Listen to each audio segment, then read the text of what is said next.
So you'll have to bear with me for a couple of the clips here in this module because in the name of completeness, I want to show you all the things that the exam wants you to know, but some of these things are relatively simple, just simply because, well, they actually are very simple to use. Like the first of which here, our first task titled Monitor Real-Time Performance. Back here on our server file1.company.pri, we actually have three different ways in which we can take a look at the real-time performance on a machine, one of which is one that I'm sure you've seen before, being Task Manager. Notice here how I have Server Manager and Notepad that are currently launched on this machine. There's nothing in Notepad. I just wanted to bring it up so you could see the individual application. You're probably also aware that you can click the More Details button here just to see really more details about the different apps and services and how they're operating on a machine. And then lastly, if you need to cancel any of the applications or services, you can right-click and choose to end the task to simply get rid of that application from executing on this machine.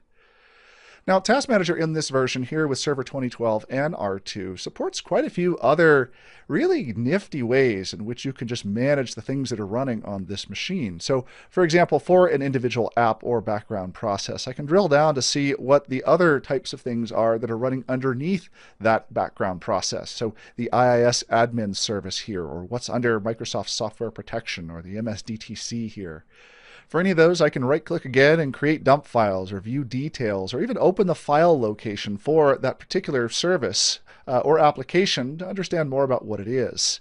I personally, especially in the case of applications, use this open file location feature here as a really easy way to drill directly down into what exactly the executable is that's associated with this app or background process. Further over here under the performance node, I can see a little bit more about just CPU, memory, and Ethernet utilization. I can also work with the users that are on this machine as well, including going as far as to manage the user accounts on this machine or even disconnecting that user off of this server.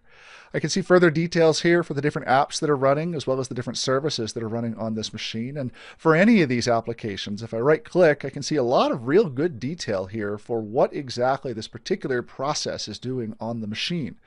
I can set its priority. So I can set it to being a higher or lower priority compared with the other processes that are currently running, or I can even set the affinity for it to a particular CPU. So again, this is all stuff you've seen before, but I just want to highlight the fact that here in Task Manager, there's a lot of functionality here that mainly helps you identify when a process is misbehaving. Now, I told you that there were really three different tools that are available to do real-time monitoring of a machine, and the second of which happens back over here under Performance and is the Resource Monitor. Now, the Resource Monitor is kind of a prettier version of the old perfmon tool because it provides you a way to look at the different processes that are running and then identify their CPU, memory, disk, and network utilization in this nice little tabbed format here. So you see here, if I just scroll down, I can see the overview for all the items that are executing.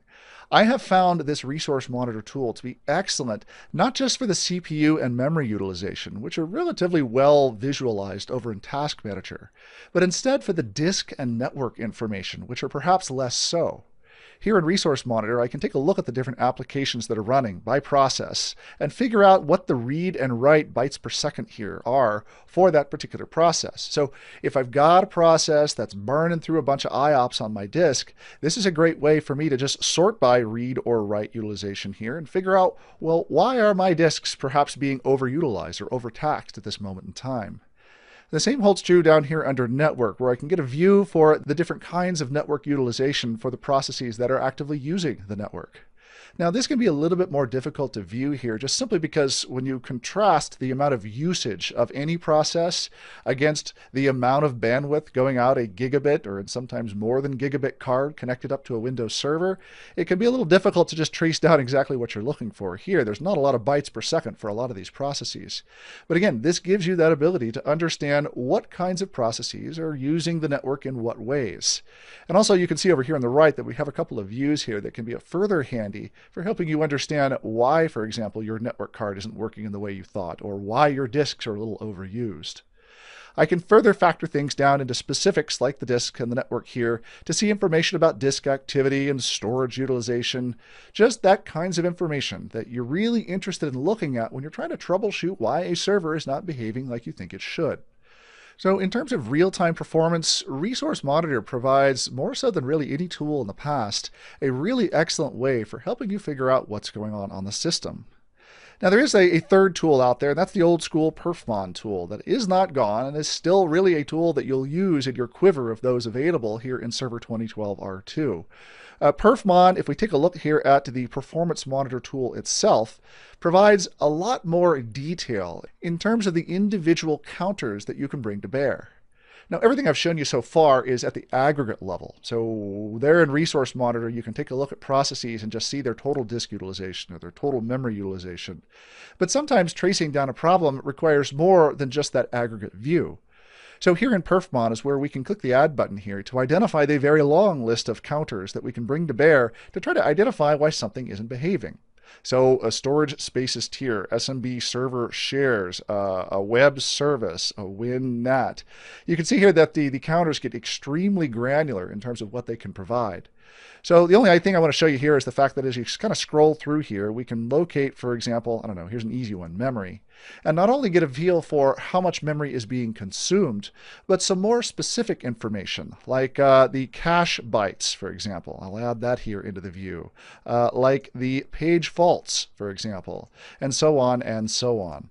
These will provide you that explicit detail about individual counters for, again, the kinds of behaviors that you would otherwise not be able to see.